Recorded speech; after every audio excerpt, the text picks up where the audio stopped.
œuvres. Ils ont des rituels. Parfois, ils vont te dire, achète telle huile. Cette huile a une bénédiction de telle. Cette huile.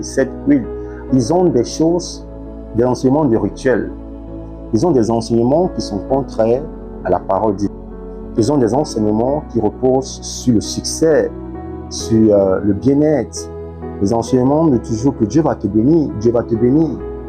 Tout repose, tout se matérialise sur l'argent, sur le gain, sur le succès. Tout se résume sur des pensées positives. Ils évitent des thèmes comme le brisement. Ils évitent des thèmes comme la repentance. Ils évitent des thèmes comme la sainteté. Ils évitent des thèmes comme le jugement de Dieu. Mais ils sont toujours dans l'évangile du gain, l'évangile de bénédiction, l'évangile de l'avoir. C'est comme ça que vous devez les remarquer. Je ne suis pas contre la richesse, mais la Bible dit ceci: cherchez premièrement le royaume de Dieu et sa justice, et tout le reste vous sera donné par-dessus haut.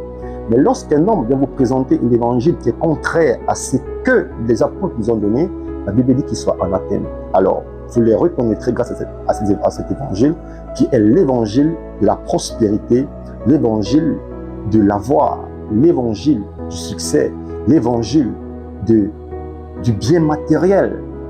Ça se matérialise toujours dans l'avoir. Et c'est là que vous les reconnaîtrez. Si vous êtes dans une assemblée et dans une église où on ne parle jamais de la sainteté, jamais du brisement, jamais du jugement de Dieu, jamais de la repentance, sortez de là. Ce n'est pas une église, c'est un camp, un coin et un réservoir de païens qui sont là pour vous dégraisser et ils vont s'engraisser. Je suis désolé de le dire, mais c'est ce qui existe de nos jours.